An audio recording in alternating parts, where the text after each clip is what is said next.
성도님들 귀한 특별한 찬양을 하나님께 올려주셔서 감사를 드립니다. 우리가 다 일어나서 불렀으면 더 감동과 은혜가 있었으리라고 생각을 합니다. 연습하셨어요? 아름다운 마음으로 하나님께 영광 돌리고 제 마음에 감동을 주셔서 감사를 드립니다. 네, 양현수 청년이 또 휴가를 맞아서 왔네요. 지난달에도 왔는데 이번 달에도 와서 너무 좋습니다. 네, 일어나셔서 건강한 모습 성도님들께 한번 보여주시고 인사해 주시기 바랍니다.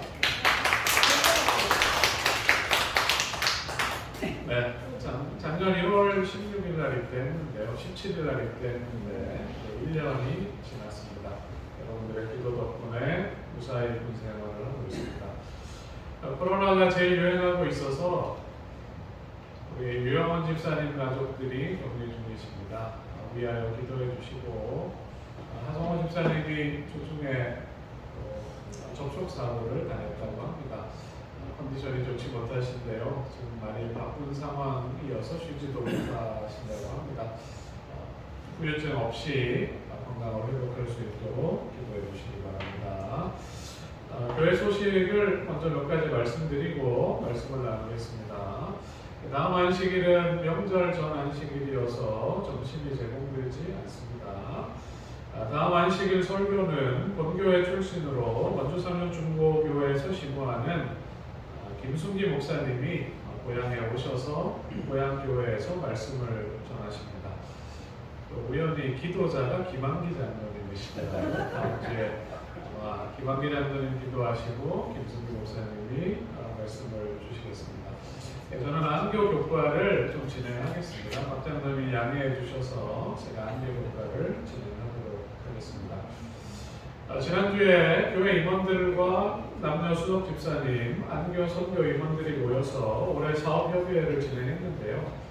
새신자 양육 프로그램들, 제자훈련 프로그램, 또 생명력 있는 소그룹, 케어 그룹을 운영하면서 성도들이 친교하고 선교할 수 있는 다양한 활동들로 올 한 해가 진행될 예정입니다. 그리고 교회 미래 세대인 학생 청년들을 위해서 학생 전도사를 모시고 학생 청년 활동을 적극적으로 지원하기로 결정을 했습니다. 지난 한 해 주님을 사랑하고 교회를 사랑하는 마음으로 후원 헌금을 드려주셔서 우리가 선교 사업을 잘 진행했고 교회 환경을 개선할 수가 있었습니다. 현재 우리 교회의 매달 월정 헌금이 70만 원 수준인데요. 지난해에 비해서 올해에 교회 환경 개선으로 정기 승합을 했기 때문에 관리비도 좀 더 들어가고 학생 전도사를 초청하려면 매달 또 교통비, 사례비가 지출되어야 합니다. 재무님이 올해 예산을 구상하시면서 매달 100만 원 정도 월정헌금이 필요할 거라고 예상해 주셨습니다. 올해 월정헌금을 정하실 때에 교회 상황을 정하셔서 고려해 주시면 좋겠고, 하나님께서 올 한 해 우리 교회가 계획하는 모든 일들, 또 미래 세대를 준비시키는 일들에 충분한 자금을 허락해 주실 것이라고 믿습니다. 그리고 원신하는 성도들의 가정마다 하나님께서 넘치는 복을 주실 것을 믿고 확신합니다. 여러분 그렇게 믿으시나요? 네. 하나님께서 우리 모두를 축복해 주시기를 바라겠습니다. 오늘은 계시록 1장 8절로 10절을 본문으로 하나님의 말씀을 나누겠습니다. 자, 성경 말씀을 같이 한번 읽어보겠습니다. 주 하나님이 시작. 주 하나님이 이르시되 나는 알파와 오메가라. 이제도 있고 전에도 있었고 장차 올 자요 전능한 자라 하시더라. 나 요한은 너희 형제요 예수의 환란과 나라와 참음에 동참하는 자라. 하나님의 말씀과 예수를 증언하였으므로 말미암아 밤보라 하는 섬에 있었더니 주의 날에 내가 성령에 감동되어 내 뒤에서 나는 나팔 소리 같은 큰 음성을 들으니. 여러분 지금 우리가 스위스의 아름다운 마을에 숙소를 정하고 그곳에 묵고 있다고 생각해 보시기 바랍니다. 창문을 열면, 커튼을 열면 우리 앞에 이런 경치가 펼쳐지는 것입니다. 하나님께서 우리를 위해 준비해 놓으신 구원과 아름다운 미래를, 하나님께서 우리를 위해 준비하신 그 아름다운 하늘나라, 우리의 구원이 완성되는 그 과정을 요한계시록이라는 창을 통해서 볼 수가 있습니다. 지난주에 말씀드렸던 것처럼 계시라는 말, 헬라어로는 아포칼립토인데 비밀을 드러낸다, 비밀을 드러내다입니다. 오늘도 스위스의 아름다운 마을에서 창문을 열고 비현실적인 이런 풍경 앞에서 감탄하는 여행자처럼 오늘 우리가 요한계시록이라는 창을 열어서 우리를 위해 준비해 놓으신 하나님의 놀라운 사랑에 감동받는 그런 시간이 되기를 소원합니다. 요한이 로마 황제 도미시아누스에 의해서 유배지인 반모섬에 있었습니다. 바위를 채석하는 그 채석장에서 노령의 사도가 힘든 노역에 시달렸는데 이제 한 주일이 지나가고 안식일이 되었습니다.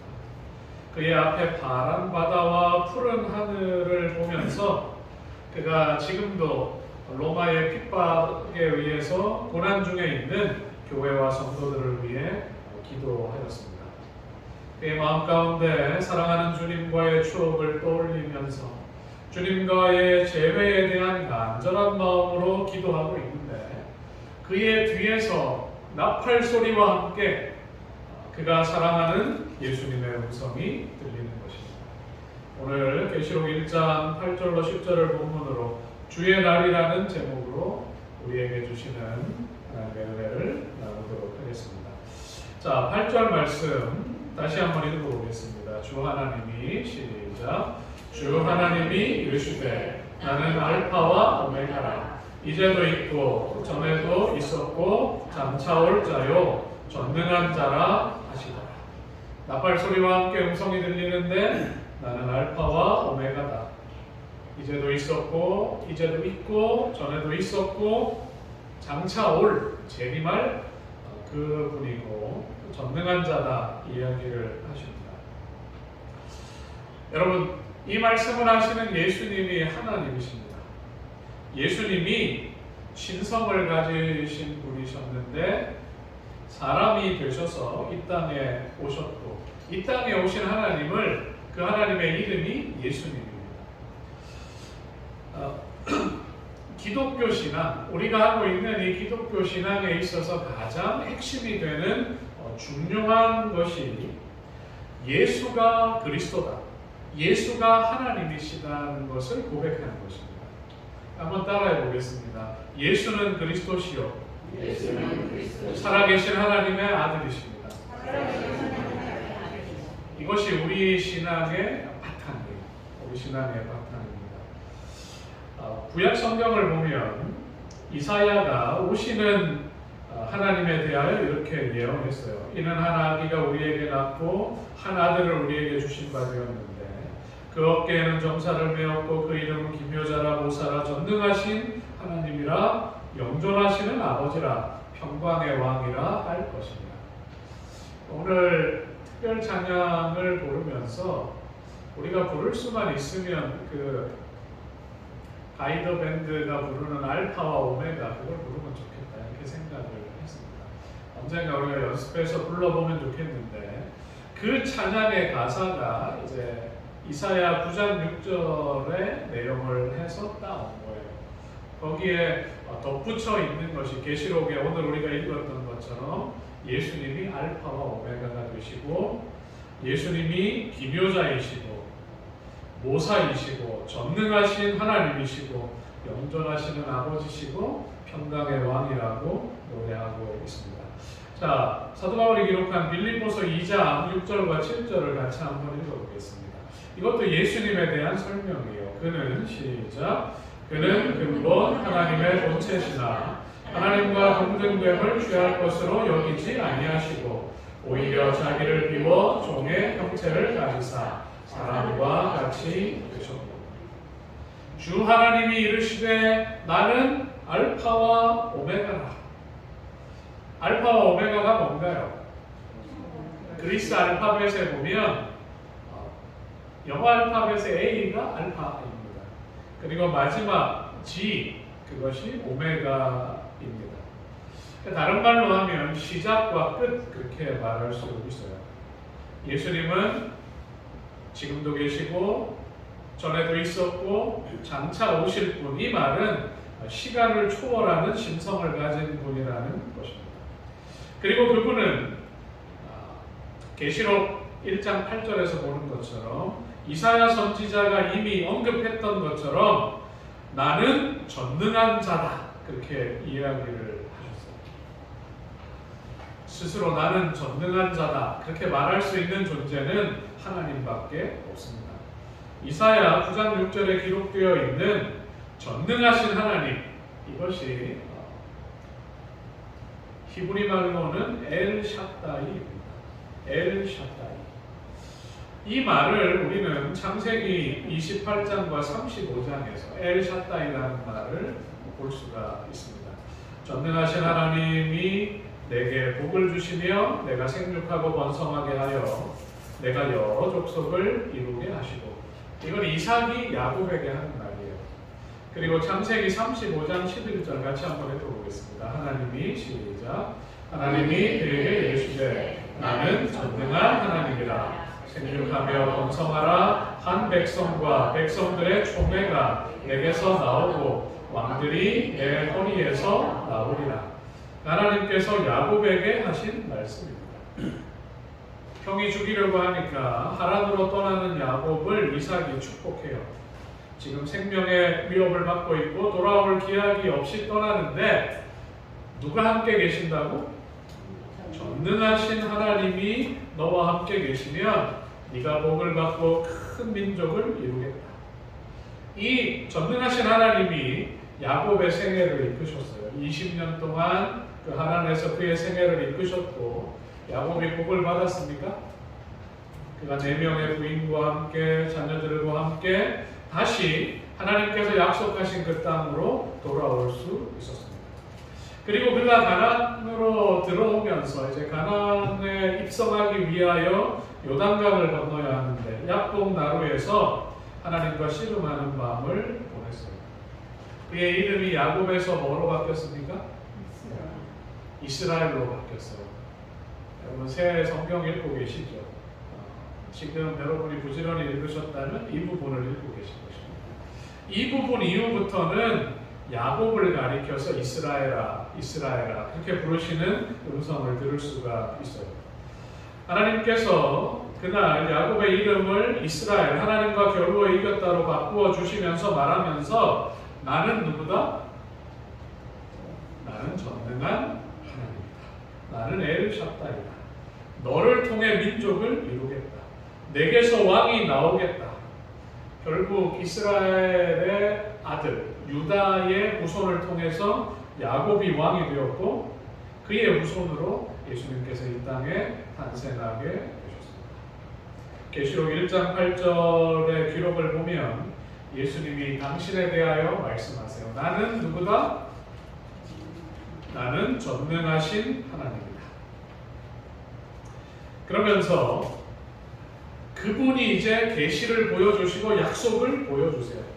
하나님이 약속하시고 축복하시는데, 전능하신 하나님이 약속하시고 축복하시는데, 하나님은 약속하시고 축복하신 것들을 다 이루어 오셨어요.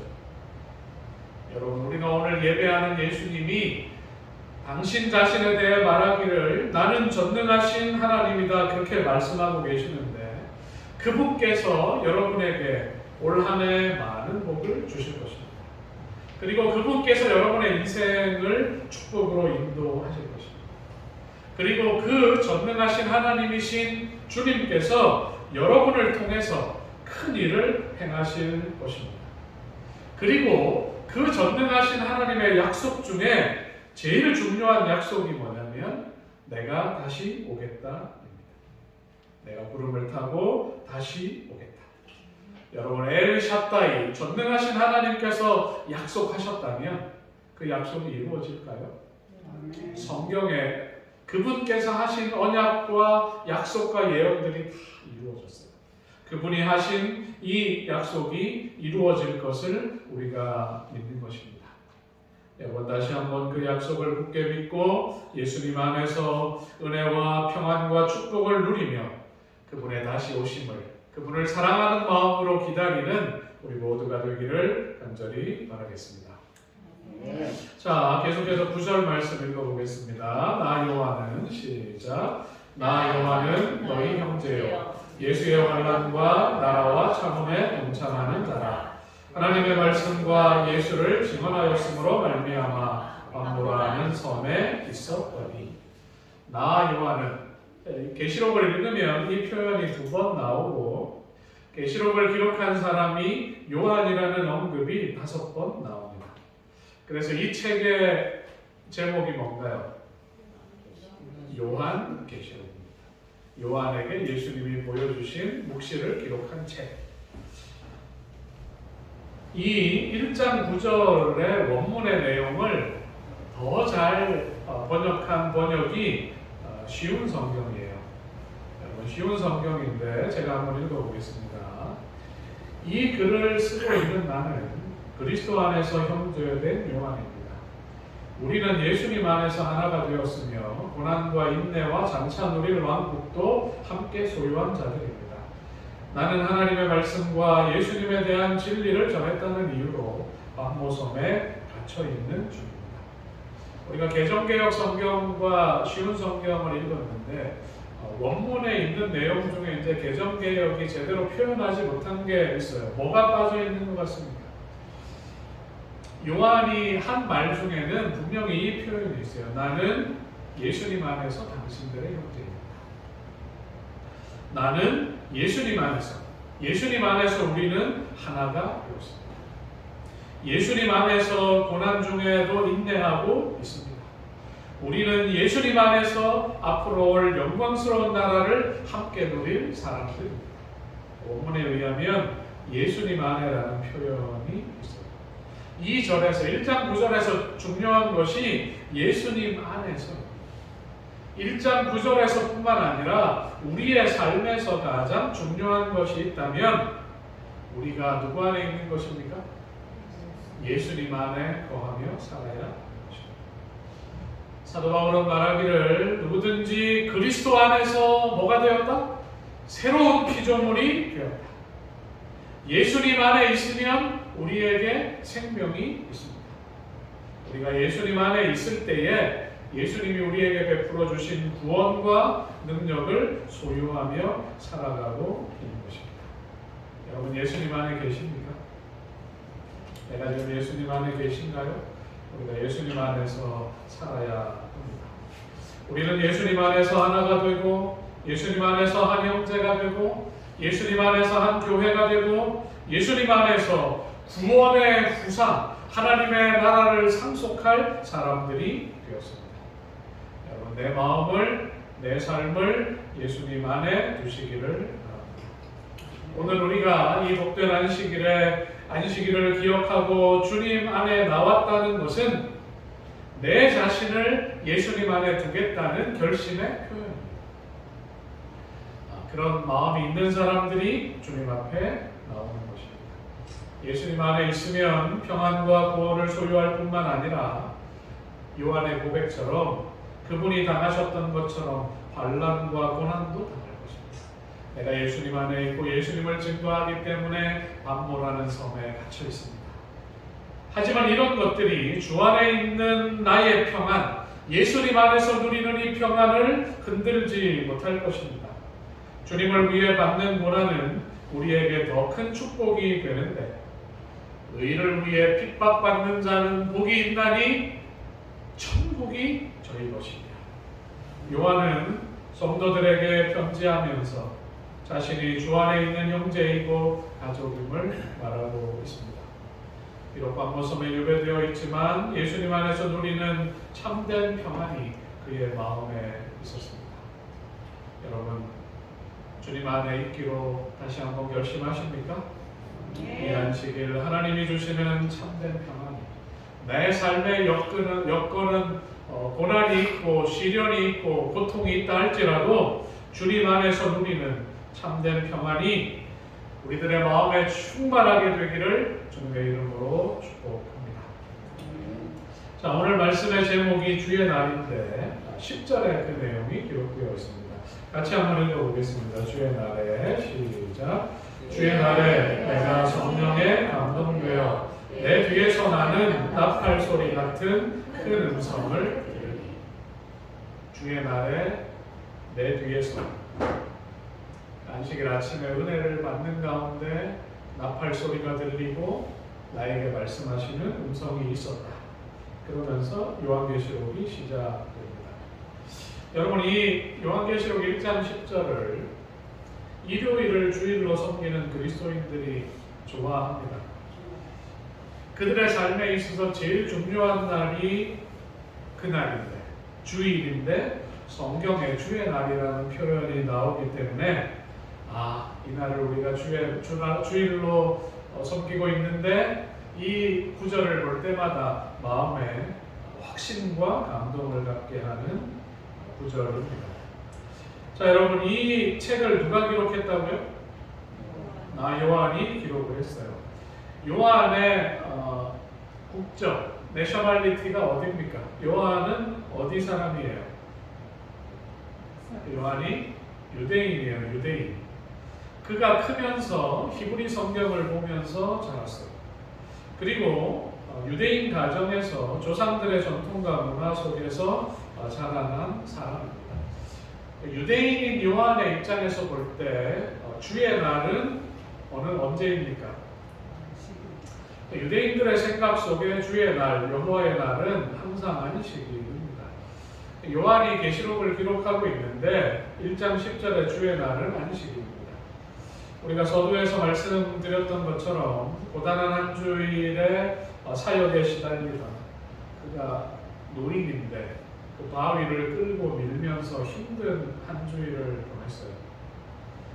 요한이 거룩한 안식일에 교회를 위해 기도하면서 외로운 섬에서 참 바위에 혼자 앉아서 안식일 예배를 드릴 때에 성령이 임하고 나팔 소리 같은 큰 음성이 들리면서 강력한 계시가 임하게 된 것입니다. 오늘날 사람들이 주일이라는 말을 사용할 때 이 주일은 어느 요일을 가리킵니까? 일요일을 가리켜요. 주의 날이 일요일을 의미하는 날로 사용된 첫 문헌이 외경서인 베드로복음입니다. 이 기록이 2세기 후반에 쓰여졌어요. 요한계시록은 1세기 후반에 기록된 책입니다. 요한계시록에 기록된 주의 날에 대한 해석, 우리가 이제 요한계시록에 기록된 주의 날에 대한 해석을 하려면 이 기록이 기록되는 그 이전에나 그 당시에 주의 날이 어떤 날을 의미했는지로 해석하는 것이 맞습니다. 여러분, 그렇습니까? 그렇습니다. 그 이후의 시간에서 가져온 자료로 이 단어를 해석하는 것은 이 단어의 본래 뜻을 제대로 해석할 수 없는 것입니다. 전시현 학생, 지금 목사님이 한 말이 무슨 말인지 이해가 됩니까? 그렇게 해석하는 게 합당하죠. 이 말이 기록되기 이전에 이 말이 어떤 의미였는지, 기록할 당시에 어떤 의미였는가가 더 중요한 것입니다. 안식일이 일요일로, 토요일에서 일요일로 바뀐 뒤에 그 일요일을 주일로 부르기 시작했어요. 우리가 요한이 가지고 있던 사상에 의하면, 요한이 살던 시대의 통념에 의하면 주의 날이 일요일이라는 개념은 아직 없던 시절이었습니다. 자, 그래서 성경에서 주의 날이 안식일로 간주되는 것이 타당한지를 성경에서 한번 확인해 보겠습니다. 자, 출애굽기 20장 10절 넷째 계명인데 같이 한번 읽어보겠습니다. 일곱째 날은 시작. 일곱째 날은 내 하나님 여호와의 안식일인즉 너나 내 아들이나 내 딸이나 내 남종이나 내 여종이나 내 가축이나 내 문 안에 머무는 객이라도 아무 일도 하지 말라. 여기에 여호와의 안식일. 이제 히브리 성경에 야훼라고 기록된 것을 영어 성경으로 번역할 때 대문자 LORD, 로드로 번역했어요. 그래서 여호와의 안식일, 여호와의 날을 영어로 하면 로드스 데이입니다. 주의 날이 되는 것입니다. 여섯째 날은 우리를 위한 날이지만 일곱째 날은 주님의 날이에요. 여호와의 날이에요. 그래서 제7일은 여호와를 위한 날, 주의 날이라고 말할 수 있습니다. 자, 이사야 58장은 안식일 회복, 안식일을 잃어버렸던 이스라엘 백성들에게 안식일 회복에 대하여 권면하는 구절이 적혀 있는데 그 부분을 한번 읽어보겠습니다.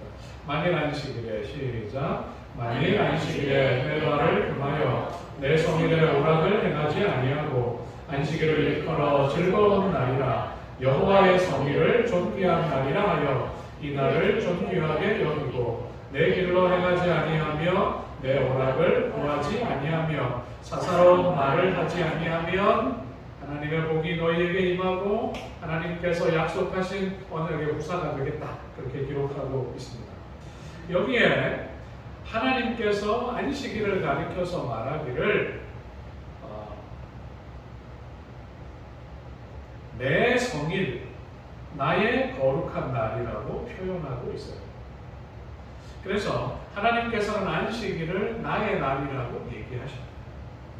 그래서 주의 날은 안식일이라는 것을 확인할 수 있어요. 자, 예수님께서 이 세상에 오셔서 안식일 때문에 유대인들과 변론하고 토론하는 일이 생길 때에 이렇게 말씀하셨습니다. 인자는 사람이 되신 하나님이세요. 자, 한번 읽어보겠습니다. 인자는 시작. 인자는 안식일의 주인이니라 하시니라. 예수님께서 사람이 되신 그 하나님께서 말씀하시기를 하나님이 안식일의 주입니다. 그러면 이 안식일을 무슨 말로 표현할 수가 있다고요? 주님의 날, 주의 날이라고 표현할 수 있는 것입니다. 계시록을 우리가 살피게 될 텐데 요한계시록 연구에 있어서 중요한 포인트가 이것입니다. 계시록에 기록되어 있는 언어들, 상징들은 구약의 내용과 사상을 담고 있습니다. 그리고 22장으로 이루어진 이 계시록이 이스라엘이 가지고 있는 연중절기의 순서대로 진행이 됩니다. 그리고 오늘 우리가 요한계시록 1장 10절을 읽었어요. 요한이 그의 뒤에서 나팔 소리가 나고 그에게 말씀하시는 하나님의 음성이 들리는데 그 음성을 들은 날이 언제라고요? 안식일에 듣게 되는 것입니다. 자, 레위기 23장을 우리가 읽어보면 이스라엘 백성들의 연중절기를 순서대로 설명하고 있는 장이에요. 그런데 레위기 23장 3절 그 절기의 첫 번째를 뭐부터 시작하냐면 제가 넣지는 않았는데 레위기 23장 3절을 읽어보겠습니다. 엿새 동안은 일할 것이요 일곱째 날은 주일 안식일이니 성회의 날이라. 너희는 아무 일도 하지 말라. 이는 너희가 거주하는 각처에서 지킬 여호와의 안식일이니라. 1년을 주기로 시작되는 절기를 설명함에 있어서 제일 먼저 뭐부터 시작하고 있습니까? 안식일부터 시작하고 있어요. 모든 절기의 시작을 설명함에 있어서 안식일로 시작한 것처럼 하나님께서 이제 요한에게 앞으로 이룰 하나님의 구원의 역사, 요한 이후의 2000년의 역사의 과정을 절기를 통해서 설명하실 때에 제일 먼저 안식일부터 그 이야기를 시작하고 있는 것입니다. 그래서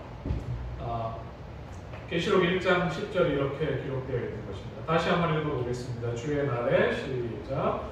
주의 날에 내가 성령에 감동되어 내 뒤에서 나는 나팔 소리 같은 큰 음성을 들으니.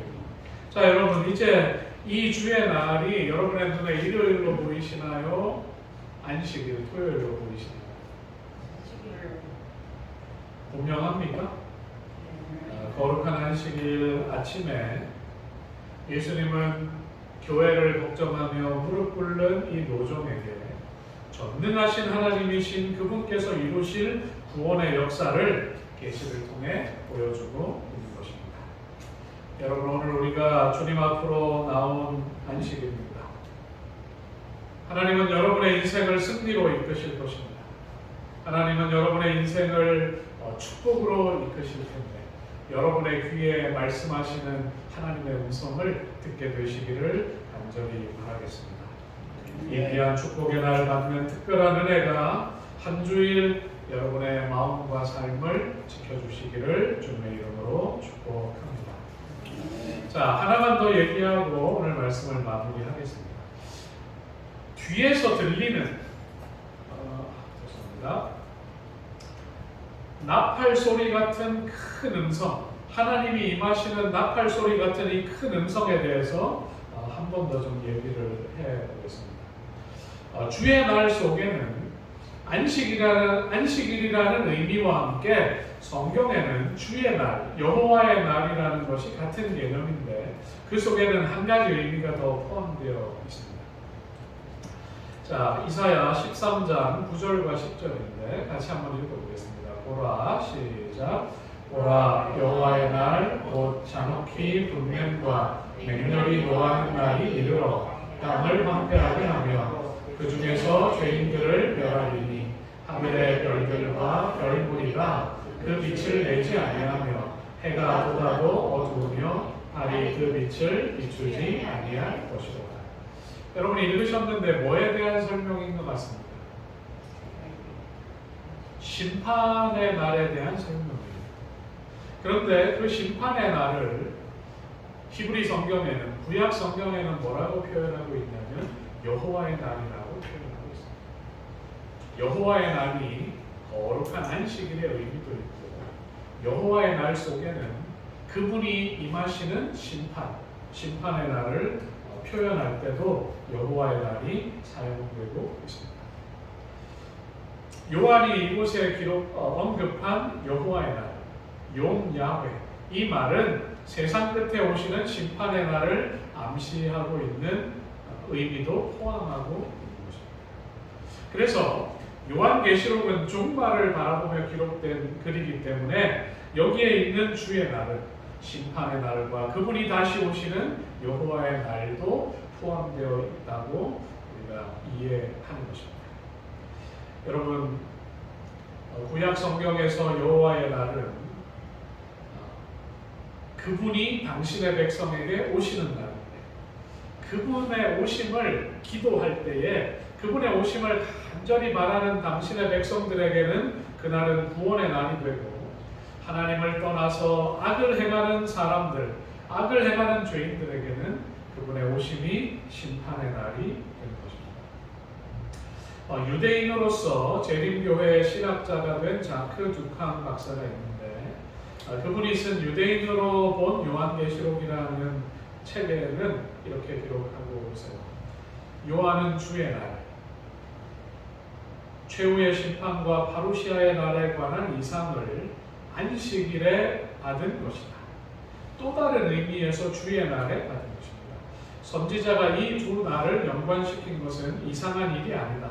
안식일은 성경과 유대 전통에서 항상 종말론적인 의미를 띠고 있으며 거기서 안식일은 구원의 표징이며 장차올 세계를 미리 맛보는 날이기 때문이다. 안식일과 심판의 날이 함께 있는 것은 안식일은 종말론적인 의미가 있고 안식일은 심판의 날 이후에 우리가 맛볼 그 구원의 세계를 미리 맛보는 날이기 때문에 주의 날 속에는 두 가지 의미가 함께 포함되어 있는 것입니다. 여러분, 밤머섬의 바닷가에 앉아 있는 요한의 모습을 우리가 상상합니다. 그가 몸도 힘들고 마음도 힘든 상황 속에서 개인에 대한 염려와 교회에 대한 걱정을 안고 안식일에 주님 앞에 무릎을 꿇었습니다. 그리고 주님은 그에게 나타나셔서 성령의 충만한 감동을 주셨고 나팔 소리 같은 큰 음성으로 하시는 말씀을 요한은 들을 수 있었습니다. 요한에게 그 목소리는 가깝고 친숙하게 들린다. 그것은 그가 개인적으로 알았고 그가 사랑했던 그리스도의 음성이며 현재 부활하신 예수님의 음성이다. 그러나 그것은 또한 멀리서 들려오는 미래로부터 오는 장차 오실 하나님의 음성이다. 그의 귀에 다시 들린 주님의 음성은 그의 마음에 큰 감동으로 다가왔습니다. 여러분, 요한이 승천하시는 예수님을 본 이후에 예수님의 목소리를 얼마나 듣고 싶었을까요? 그가 함께 갈릴리를 거닐었고 십자가에서 구원을 이루시고 부활하시고 승천하시면서 다시 오시겠다고 말씀하시던 그 동일한 음성을 요한이 그날 아침에 듣게 된 것입니다. 너무나 보고 싶었고 너무나 듣고 싶었던 주님이었습니다. 그분의 음성은, 그날 그분과의 만남은 그의 마음속에 가지고 있던 개인의 미래에 대한, 교회의 미래에 대한 그런 염려와 근심을 다 사라지게 했고 미래에 대한 확신을 갖게 하였습니다. 오직 성령의 충만한 감동 속에서 나에게 말씀하시는 그 음성을 오늘 우리도 듣게 되기를 바랍니다. 요한에게 말씀하셨던 그분이 전능하신 하나님이셨던 것처럼 나에게 말씀하시는 그분은 전능하신 하나님이십니다. 그분은 나를 축복하시고 내 삶의 문제를 해결해 주실 것입니다. 그분은 우리 가정의 문제에 해답이 되실 것입니다. 그리고 그분은 우리를 하나로 묶고 우리 교회를 부흥하게 하실 분이십니다. 우리는 주님의 날을 기다리고 주님의 나라를 미리 맛보며 살아가고 있습니다. 여러분 같이 한번 읽어볼까요? 우리는 시작. 우리는 주님의 날을 기다리고 주님의 나라를 미리 맛보며 살아가고 있습니다. 우리는 주님의 날 안식일에 주님의 날, 주님이 재림하시는 그날을 사모하고 우리에게 축복으로 주실 하늘 본향에서 누릴 그 행복을 이날 미리 경험하며 살아가고 있는 것입니다. 여러분, 이 귀한 은혜와 축복이 우리의 심령을 충만하게 채우게 되시길 바라면서 오늘 말씀을 마치겠습니다. 다 함께 일어나셔서 헌신의 찬미를 드리겠습니다. 찬미가 367장입니다.